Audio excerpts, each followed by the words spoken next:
مسلمان کو کوئی مٹا نہیں سکتا. کیوں؟ کہ اللہ نے اسلام کو باقی رکھنا ہے. جب اسلام باقی رہے گا کب؟ جب مسلمان ہوگا. مسلمان کے بغیر تو اسلام باقی نہیں رہ سکتا ہے. تو ساری دنیا کی طاقتیں مل کر ہمیں نہیں مٹا سکتی، چونکہ اللہ نے اسلام کو باقی رکھنا ہے. اور اسلام باقی رہتا ہے مسلمان سے، نماز باقی رہتی ہے نمازی سے، قرآن باقی رہتا ہے حافظ قرآن سے، حج باقی رہتا ہے حاجی سے، عمرہ باقی رہتا ہے عمرہ کرنے والے سے. تو اللہ نے پوری دنیا کے شیطان دجال کٹھے ہو جائیں ہمیں مٹا نہیں سکتے. ہاں یہ ہو سکتا ہے کہ اللہ ہمیں ختم کر دے، ہمیں ختم کر دے، مثلا ساری دنیا کا باطل کا مٹا دو اور ہم مٹ جائیں. تو اللہ کیا کرے گا؟ کسی اور قوم کو فوراً کلمہ پڑھا کے مسلمان بنا دے. اسلام نہیں مٹ سکتا ہے، دنیا کی کوئی طاقت نہیں مٹا سکتی. اور یہ جو تبلیغ کا کام چلا ہے یہ اس بات کی نشانی ہے کہ اللہ دین کو زندہ کرنے والا ہے. یہ کوئی جماعت نہیں ہے کہ جمیں دنیا جماعتیں ٹریاں ودیاں، یہ کوئی جماعت نہیں ہے. پورے عالم کے انسانوں کو سامنے رکھ کر ایمان کی دعوت دینے کا پروگرام اور نظام ہے. اس کا آخر ہدایت ہوگا اور اللہ جو چاہے کر دے، چاہے باطل والوں کو ایمان دے دے اللہ کی سنت. تو کوئی 500-600 سال پہلے ایک دور آیا ہے جب یوں لگا کہ دنیا سے اسلام مٹ جائے گا اور ختم ہو جائے گا. یہ دور ہے 7ویں صدی کی. زوال تو شروع ہو گیا 5ویں صدی سے، جب مسلمان آپس میں لڑ حکومتوں کے غلام بن گئے. 583 سے 483 سے زوال آنا شروع ہوا. اور پھر وہ چلتے اتنا آگے چلا گیا کہ ایک دوسرے کے گلے کاٹنا یہ فن بن گیا. حکومت کی خاطر ذبح کر دینا، کھوپڑیوں کے مینار بنا دینا. اسپین کا مسلمان بادشاہ تھا، وہ مسلمان اپنے دشمنوں کی کھوپڑیاں کاٹ کر اس کو خالی کر کے اس میں مٹی ڈال کے اس میں پھول اگایا کرتا تھا. یہ ظلم و ستم شروع ہوا. تو اللہ تعالیٰ نے تاتاریوں کا عذاب اٹھایا اور صحرائے گوبی سے ایک فقیر آدمی جس کا نام تھا تموجن، یہ 564 ہجری میں پیدا ہوا. یہ اتنا غریب تھا کہ چوہے مار کے کھاتا تھا، اتنا غریب اور اتنا بے بس تھا. اس کی بیوی کو دشمن اٹھا کے لے گئے اور یہ واپس نہ کروا سکا، یہ اتنا بے بس تھا. جب انہوں نے خود واپس کیا تو اس کی بیوی حاملہ تھی. اس کا نام تھا تموجن اور اس کو بعد میں تاریخ نے نام دیا چنگیز خان. جب وہ 40 سال کی عمر کو پہنچا تو دنیا کا سب سے طاقتور بادشاہ بن چکا تھا.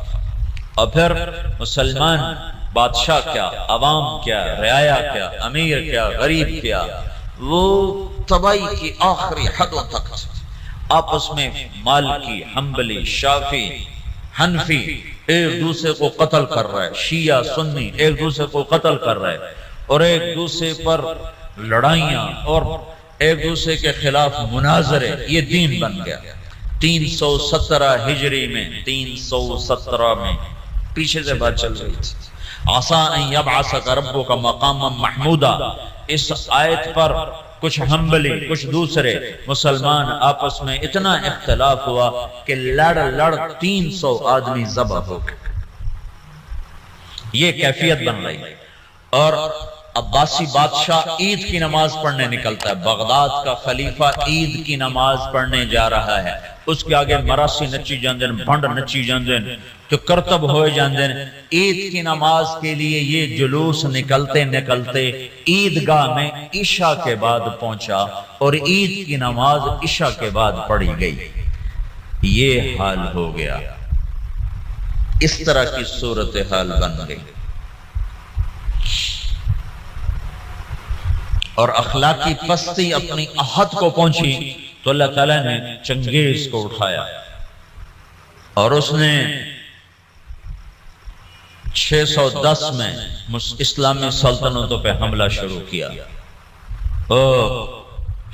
یہ بامیان افغانستان کا شہر ہے. یا اس کا ایک بیٹا چغتائی اس کا بیٹا قتل ہو گیا، یعنی اس کا پوتا قتل ہوا، تو جب بامیان فتح ہوا تو اس نے حکم دیا کہ کتے بلے بھی ذبح کر دیے جائیں، عورتوں کے پیٹ چاک کر کے اس میں سے بچے نکال کے وہ ذبح کر دیے گئے۔ ایک انسان تو انسان ہے، جانور گائے بھینس بھی ذبح کر دی، تو ایک عذاب بن کے نکلا کہ مسلمان آپس میں لڑ عقل ہی نہیں آ رہی تھی ان کو کہ ہماری تباہی کے بادل چھائے ہوئے ہیں، اور وہ ایک دوسرے کوئی گلے کاٹنے پر اس پر ہی جی میں آج ہویا جانا۔ جب قومیں سوتی ہیں تو پھر ڈھول انہیں نہیں اٹھاتے، دھماکے انہیں نہیں اٹھاتے، پھر موت ہی انہیں اٹھاتی ہے۔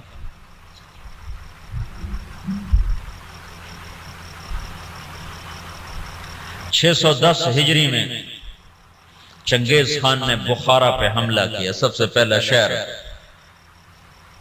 بخارا تھا بڑا جس پر اس نے حملہ کیا،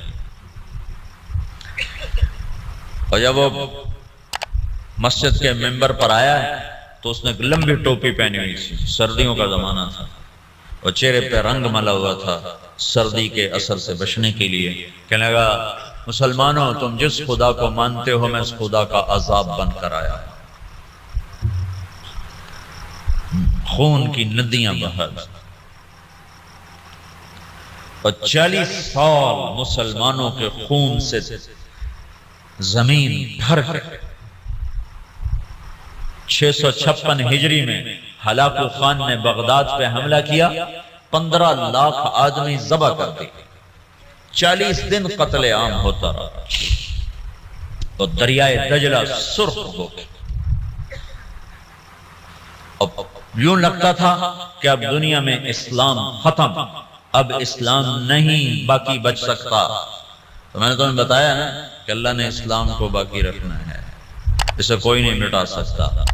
تو جب مسلمانوں کے ہاتھ میں سے طاقت نکل گئی اور وہ بے بس اور عاجز ہو گئے، اور اتنی بڑی تاتاری طاقت سے لڑنے کی ہمت نہ رہی، تو اللہ نے کیا کیا؟ اس دعوت کی طاقت کو ظاہر کیا۔ کچھ ترکستانی تاجروں نے تاتاریوں میں تبلیغ شروع کر دی، تو وہ قوم جو دنیا میں اسلام مٹانے آئی تھی وہ مسلمان ہونا شروع ہو گئی۔ یہ دنیا کی تاریخ کا عجب واقعہ ہے۔ چنگیز خان اس نے شہروں کے شہر تباہ کر دی۔ اس کے مرنے کے بعد اس کا بڑا بیٹا تھا جوجی، اس نے سلطنت کو 4 حصوں میں تقسیم کیا۔ روس جوجی کو دیا، منگولیا کا علاقہ چغتائی کو دیا، اور اپنا صحرائے گوبی اور چین اور اس کا دائیں بائیں یہ اغدائی اس کو اپنا جان نشین بنایا، اور طولوئی کو آذربائیجان سے لے کر ایران کا علاقہ دیا۔ دنیا کا سب سے بڑا فاتح ہے چنگیز خان۔ تو پوری دنیا میں چنگیزی چھا گئے، اور مسلمان بے بس اور حقیر، بے بس اور حقیر، اور کوئی شکل نہیں ان سے ٹکر لینے کی۔ تو اس دعوت کی طاقت کو اللہ نے ظاہر فرمایا۔ جوجی کا بیٹا تھا ایباقا، وہ اس کے مرنے کے بعد بادشاہ بنا۔ ایباقا کا بیٹا تھا برکا، وہ اس کے بعد بادشاہ بنا۔ اس کے دوران دعوت کا کام شروع ہو گیا تاتاریوں میں، تاتاری عوام مسلمان ہونا شروع ہوئے۔ اس سے دعوت چلتے چلتے برکا خان کا ایک وزیر مسلمان ہوا۔ وہ جب موقع پاتا تو برکا کو اسلام کی باتیں سناتا، تو سن کے حیران ہو کر کہتا یہ اچھی اچھی باتیں کس نے تمہیں سکھائی ہیں؟ کہا یہ اسلام سکھاتا ہے۔ کہا یہ اسلام کہاں سے تم نے سیکھا ہے؟ کہا یہ کچھ مسلمان آتے ہیں جو یہ باتیں بتاتے ہیں، اگر آپ اجازت دیں تو آپ سے ملاؤں؟ کہا ہاں ہاں، اب اگر کوئی مسلمان آئے تو مجھ سے ملانا ہے۔ تو ایک ترکستانی تاجروں کا قافلہ، وہ تاجروں کے بھیس میں ہوتے تھے، کام دعوت کا کرتے تھے۔ اللہ نے اسلام کو باقی رکھنا ہے، یہ مٹ نہیں سکتا، اسے کون مٹا سکتا ہے۔ عیاں یورش تاتار کے افسانے سے پاسما مل گئے کعبے کو صنم خانے سے۔ تو جب وہ قافلے والے آئے تو اس نے برکا خان سے ملایا، برقع جو تھا نا اس نے جب دعوت سنی تو مسلمان ہوا اور پوری روس کی سلطنت میں اسلام پھیل گیا۔ تاریخ لکھنے والے لوگ حیران ہوتے ہیں کہ یہ دنیا میں پہلی دفعہ ایسا ہوا کہ فتح کرنے والی قوم نے اپنے غلاموں کا دین قبول کر لیا۔ ہر کوئی بادشاہوں کا کلمہ پڑھتا ہے، لیکن یہ دنیا کی تاریخ میں پہلی دفعہ ہوا کہ غلاموں کا کلمہ بادشاہوں نے پڑھا۔ تو ایک نسل پوری چنگیز خان کی مسلمان ہو گئی۔ اب ہلاکو جو تھا وہ مصر ایک ملک باقی رہ گیا تھا، وہ اس پہ حملہ کرنے کے لیے لشکر جرار لے کر نکلا۔ تو مصر کے بادشاہ رکن الدین بیبرس نے برقع خان کو خط لکھا کہ ہلاکو ہم پہ حملہ کرنا چاہتا ہے، تو مسلمان ہے ہمارا ساتھ دے۔ تو برقع خان نے ہلاکو کو خط لکھا کہ تو مصر پہ حملہ چھوڑ دے ورنہ میں تم پہ حملہ کروں گا۔ وہ بھی مسلمان ہیں، میں بھی مسلمان ہو چکا ہوں، کلمہ پڑھ چکا ہوں۔ جب یہ خط ہلاکو نے پڑھا تو پریشان ہو گیا۔ اس نے برقع خان کو خط لکھا کہ تمہیں پتہ نہیں ہے کہ چنگیز کا قانون یاسا، اس میں یہ لکھا ہوا ہے کہ کوئی تاتاری دوسرے کے خلاف تلوار نہیں اٹھائے گا۔ تو برقع خان نے اس کو جواب دیا، وہ بھی کافر تھا، تو بھی کافر ہے، میں مسلمان ہوں، تو مصر پہ حملہ کرے گا، میں تجھ پہ حملہ کروں گا۔ اب اللہ کا غیبی نظام چلا ہے، اسلام کو کوئی نہیں مٹا سکتا۔ 4 بیٹے ہیں ہلاکو چنگیز کے، جوجی، اغدائی، چغتائی، طولوئی۔ ہلاکو طولوئی کا بیٹا ہے اور برقع اباقہ کا بیٹا ہے۔ اور جب یہ لشکر نکلا ہے مصر پہ حملہ کے لیے تو یہ حقیقت ہے اس لشکر کو مصر والے نہیں روک سکتے تھے۔ تاتاری کے سامنے آ گئے اور پہلی دفعہ 50 سال کے بعد تلوار تاتاریوں کی آپس میں ٹکرائی، اور اس کے پیچھے چند غیر معلوم مسلمان تبلیغ والے ہیں جن کو تاریخ نے محفوظ نہیں کیا، نام تک بھی نہیں محفوظ کیے، لیکن چند لوگ تھے جنہوں نے اللہ کی بات سنا بادشاہوں تک پہنچائی۔ پھر ایک خوفناک جنگوں کا سلسلہ شروع ہو گیا۔ ہلاکو نے ظلم زیادہ اس لیے کیا کہ ہلاکو کی بیوی عیسائی تھی، دوزہ اس کا نام تھا، اور اس کا جو سالار تھا وہ بھی عیسائی تھا، اس کا نام تھا قطبوغا۔ یہ دونوں عیسائی تھے۔ تو یہ چاہتے تھے مسلمانوں کو مٹا دیں، لیکن میرے اللہ مکروا ومکر اللہ واللہ خیر الماکرین، مکروا مکرا ومکرنا مکرا وہم لا یشعرون۔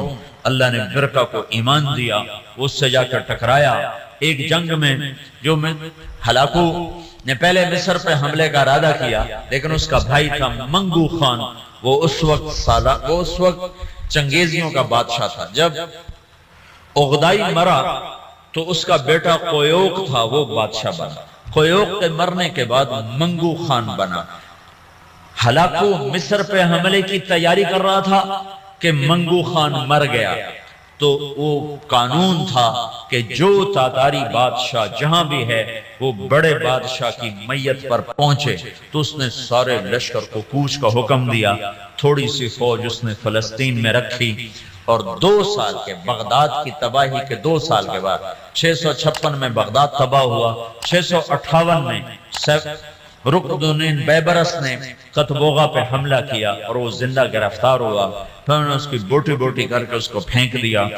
پھر ہلاکو لاؤ لشکر لے کے مصر پہ چڑھا ہے، تو برقع خان آگے آیا۔ یہ دونوں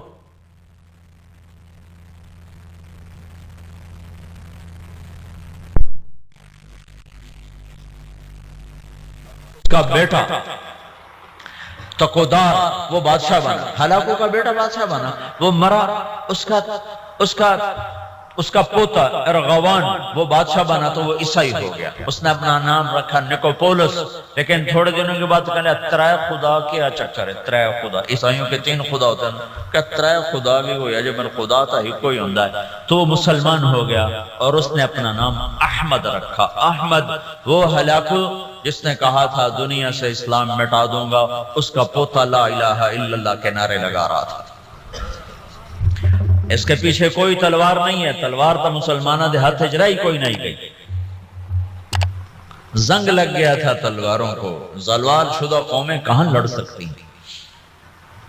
تو اللہ نے کیا کیا؟ اسلام کو باقی رکھنا ہے تو جس قوم میں طاقت ہے انہوں نے کوئی کلمہ پڑھا دی، تو اب برکا خان کی اولاد مسلمان یعنی جوجی کی اولاد مسلمان ہو گئی، اور ادھر طولوئی کی اولاد مسلمان ہو گئی، ادھر چغتائی رہ گیا جو منگولیا کا بادشاہ بنا تھا، اس کا پڑپوتا تیمور تغلق،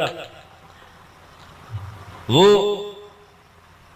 مولانا جلال الدین رحمت اللہ علیہ ایک بڑے عالم ہیں، ان سے اس کی ملاقات ہوتی، وہ اس کو ایمان کی دعوت دیتے ہیں، وہ ان سے متاثر ہوتا ہے، ان سے کہتا ہے کہ ابھی تو میں ولی العہد ہوں، جب میں بادشاہ بن جاؤں پھر میرے پاس آنا، پھر میں تمہاری بات سنوں۔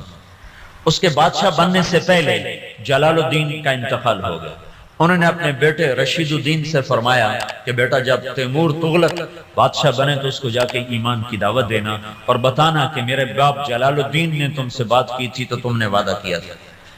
جلال الدین کے انتقال کے بعد تیمور تغلق بادشاہ بنا تو رشید الدین رحمت اللہ علیہ اس کے دربار میں پہنچ، بڑی مشکل سے اس تک رسائی ہوئی اور اس کو ایمان کی جب دعوت دی تو اس نے کلمہ پڑھا۔ اس تک 4 وزیر تھے، اس نے ان کو بلایا، ان کو اسلام کی دعوت دی، انہوں نے بھی کلمہ پڑھا۔ اس کا سالار تھا سپہ سالار، اس نے اس کو بلایا، کہا اس کو ایمان کی دعوت دی، تو اس کے سپہ سالار نے کہا کہ میں تو ایک شرط لگاتا ہوں کہ یہ میرے غلام سے کشتی کرے، اگر اس کو گرا دے تو پھر میں مسلمان ہوتا ہوں ورنہ نہیں۔